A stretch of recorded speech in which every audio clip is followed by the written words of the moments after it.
Hello students, कल के lecture में अपन लोगों ने अभिक्रिया की क्रिया विधि को जानने की कुछ विधियों के बारे में दो मेथड्स अपन ने कल पढ़े थे। पहला मेथड था प्रोडक्ट एनालिसिस और सेकंड जो मेथड था वो था इंटरमीडिएट्स की पहचान करके। आज अपन इसके अंतर्गत तीसरा जो मेथड है आइसोटोप इफेक्ट, इसको पढ़ेंगे। आइसोटोप इफेक्ट क्या होते हैं? आइसोटोप्स को यूज़ करके और किसी अभिक्रिया में भिन्न समस्थान आइसोटोप्स की उपस्थिति के कारण उसकी जो रेट ऑफ रिएक्शन है, अभिक्रिया के वेग में भिन्नता उत्पन्न होने को समस्थानिक प्रभाव कहते हैं। समस्थानिकों का जो रासायनिक व्यवहार है, केमिकल नेचर उनकी बिल्कुल समान होती है, लेकिन उनके द्रव्यमान भिन्न भिन्न होने के कारण से भारी समस्थानिक जो हैवी आइसोटोप्स हैं उनके साथ में जब रिएक्शन करवाई जाती है तो अभिक्रिया के वेग में कमी आ जाती है। इस आधार पर कुछ रासायनिक अभिक्रियाओं की क्रियाविधि को ज्ञात किया गया।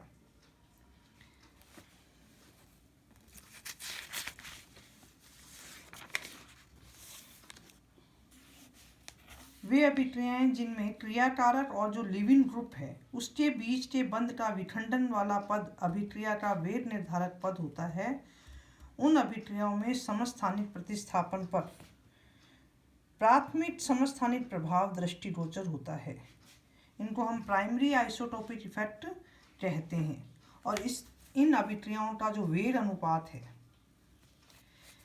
इनका औसत मान हमेशा 1 से अधिक होता है। इसका क्या कारण है कि कार्बन और ड्यूटेरियम और कार्बन और ट्राइटियम के बीच का जो बंध है उसके टूटने की ऊर्जा कार्बन हाइड्रोजन के बंध टूटने की ऊर्जा से अधिक होती है।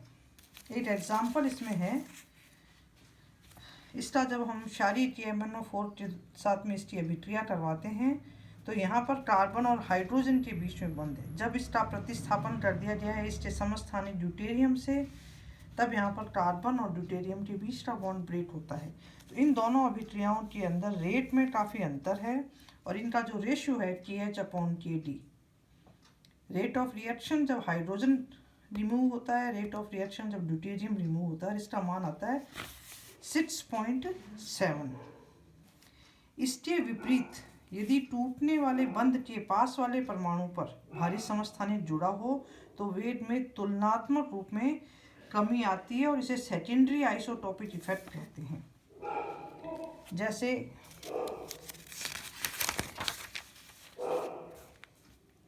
यहाँ पर कार्बन ब्रोमीन का बॉन्ड टूट रहा है और यहाँ पर भी कार्बन ब्रोमीन का बॉन्ड टूट रहा है, लेकिन यहाँ पर जो समस्थानिक है वो निकटवर्ती कार्बन परमाणु पर लगा हुआ है। तो इनका जो रेशो आता है वो आता है 1.1।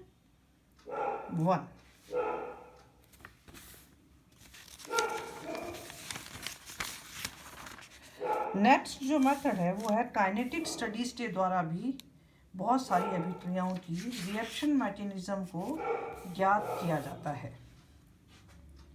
किसी रासायनिक अभिक्रिया के बल गतिकी अध्ययन के द्वारा उसकी ऑर्डर ऑफ रिएक्शन का निर्धारण किया जा सकता है और ऑर्डर ऑफ रिएक्शन के आधार पर उसकी रिएक्शन मैकेनिज्म का अनुमान लगाया जा सकता है।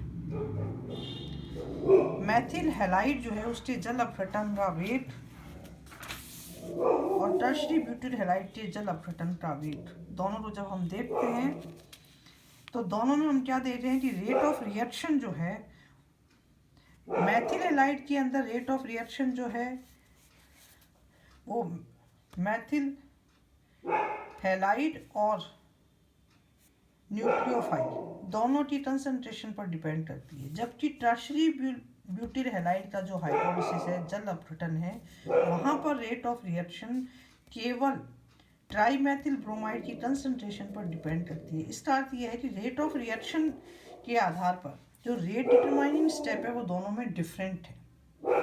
तो हम इसका जो मैकेनिज्म फिर पता लगाया गया कि प्राइमरी के अंदर जो फर्स्ट स्टेप है उसमें ये बॉन्ड ब्रेक हो रहा है, दूसरा बॉन्ड बन रहा है और ये इंटरमीडिएट बनता है। और SN1 मैकेनिज्म के द्वारा SN2 मैकेनिज्म के द्वारा रेट ऑफ रिएक्शन संपन्न होती है। जबकि यहाँ पर पहले टर्शरी कार्बोकेटायन बनता है और बने हुए टर्शरी कार्बोकेटायन पर न्यूक्लियोफाइल का अटैक होता है। तो यहाँ पर जो अभिक्रिया है वो SN1 प्रोसीजर से संपन्न होती है। तो इस प्रकार काइनेटिक स्टडीज के द्वारा या गतिकीय अध्ययन के द्वारा क्रियाविधियों की सही क्रियाविधियों का चुनाव किया जा सकता है। नेक्स्ट जो मेथड है, स्टीरियोकेमिकल स्टडीज के द्वारा भी बहुत सारी रिएक्शंस का मैकेनिज्म ज्ञात किया जा सकता है। इसका जब किसी रासायनिक अभिक्रिया के उत्पाद जो एक से अधिक त्रिम समावयवों के रूप में अस्तित्व में होते हैं तो उनकी पहचान से रिएक्शन की क्रियाविधि को ज्ञात किया जा सकता है। एल्किल हैलाइड में नाभिक स्नेही प्रतिस्थापन अभिक्रिया के प्रकार SN1 और SN2 का जो पता है वो स्टीरियोकेमिस्ट्री के आधार पर या त्रिविम रासायनिक अध्ययन से आसानी से किया जा सकता है। जैसे ये अपने यहाँ पर क्या है, एक